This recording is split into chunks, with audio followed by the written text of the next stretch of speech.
Une constitution et deux versions en question, c'est le grand angle de ce vendredi 8 juillet.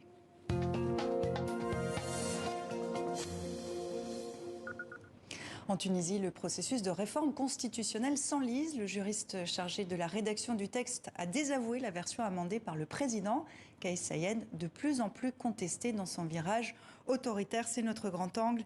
Avec nous depuis Tunis, Jawar Benbarek, bonsoir. Vous êtes enseignante de droit constitutionnel, mais aussi le coordinateur du mouvement citoyen contre le coup d'État. Merci d'être avec nous. Merci à vous également, Hasni Abidi. Bonsoir. Vous êtes le directeur du Centre d'études et de recherche sur le monde arabe et méditerranéen. Et vous êtes avec nous depuis Genève. Alors, les Tunisiens se rendent aux urnes dans un peu plus de 2 semaines. Le projet constitutionnel dévoilé la semaine dernière par le président tunisien Kais Saied suscite de l'indignation. Les auteurs du texte dénoncent une mouture qui ne serait pas la leur. Une constitution et 2 versions en question. Le reportage de Mabrouk Khidir avec Darik Alingloupi et Anaïs Fertad. Cette poignée de main, franche et chaleureuse, semble déjà bien loin. L'image date pourtant du 20 juin lors de la remise au président tunisien du projet de nouvelle constitution. Depuis, Sadok Belaïd, son auteur, déchante. Dans une lettre ouverte, ce juriste respecté désavoue le texte publié par le pouvoir. Ce reniement donne du crédit aux accusations de l'opposition. Au sein du monde universitaire aussi, les changements possibles interrogent. Le chef de l'État concentre la quasi-totalité des pouvoirs. De ce fait, cette constitution va instituer un régime juridiquement présidentialiste et de facto une dictature individuelle. On ne trouve dans aucune disposition de la Constitution un renvoi au régime démocratique, à l'état civil, à la conception internationale universelle, générale des droits et des libertés. Le texte amendé par le pouvoir permettrait au président de jouir de prérogatives étendues. Il deviendrait incontournable pour définir la politique générale de l'État en entérinant les lois.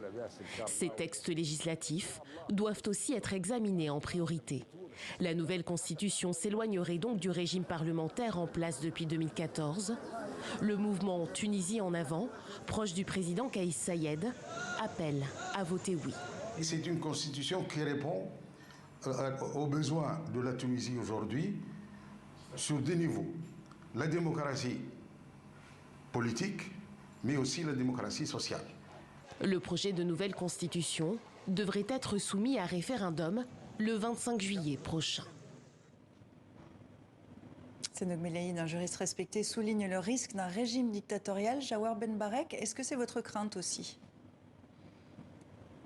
Bien évidemment, mais un peu plus aussi, parce que nous, on conteste tout le processus. Nous contestons aussi bien la démarche politique qui a démarré avec un coup d'État le 25 juillet dernier. Nous contestons aussi la méthodologie qui était non inclusive, non participative, unilatérale.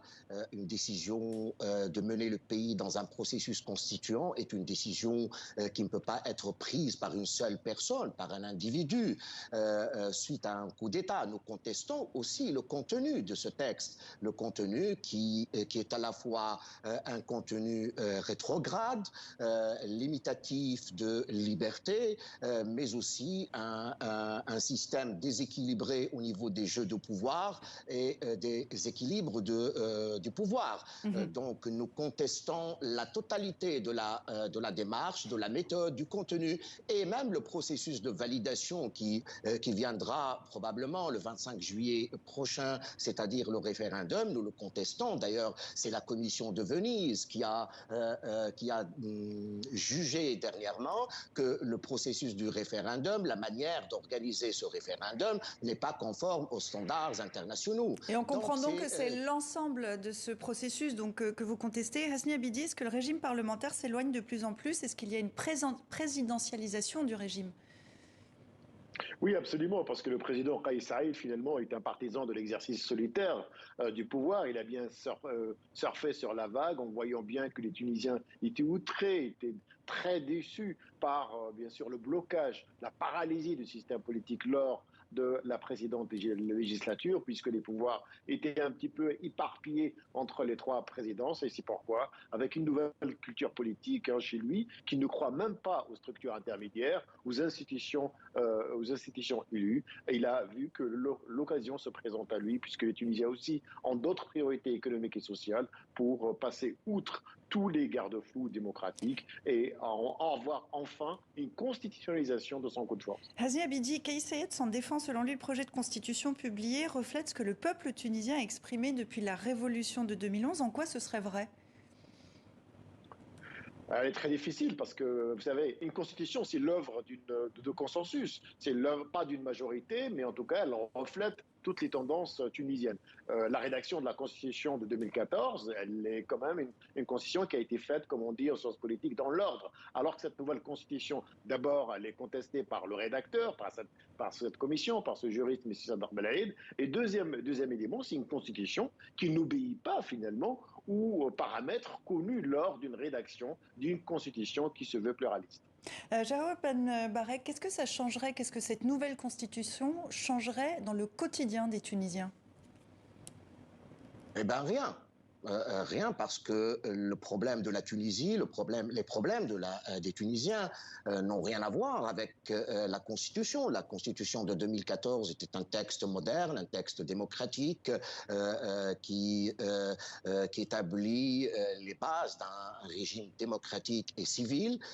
Et pourtant, les problèmes socio-économiques se sont aggravés en Tunisie. La question n'a rien à voir avec le système politique. Même les crises politiques et l'instabilité qu'a connu le pays tout au long de ces 10 dernières années est imputable plutôt à la pratique politique, à la fragilité de la vie partisane des partis politiques qu'au système politique et système constitutionnel. Donc le retour à un texte archaïque, parce que le projet proposé par Kais Saied est un mélange entre la Constitution de 59 et quelques inspirations un peu, voire même iraniennes et islamistes, ne va rien changer à la vie des Tunisiens, ne va résoudre en rien les problèmes de la Tunisie. Sadar Belaïd a parlé au début qu'il y a un chapitre qui sera réservé à la question des droits socio-économiques, mais il n'en est rien. On n'a rien trouvé dans ce texte de particulier par rapport aux attentes des Tunisiens, aux revendications de la révolution. Aucune illusion qui a été faite aux droits socio-économiques, c'est-à-dire c'est un texte particulièrement classique qui nous rappelle la Constitution de 1959 et qui en plus, bien évidemment, va détériorer la vie politique. La détérioration de la vie politique ne résoudra en rien aussi les problèmes des Tunisiens. De toutes les façons, nous avons l'impression maintenant dans la rue tunisienne que les Tunisiens et les Tunisiennes ne sont pas du tout intéressés par la participation à ce référendum. Ils ne sont pas actifs, ils participent même pas au débat qui est instauré depuis quelques jours sur les médias. Ils négligent complètement cette démarche de Kais Saied.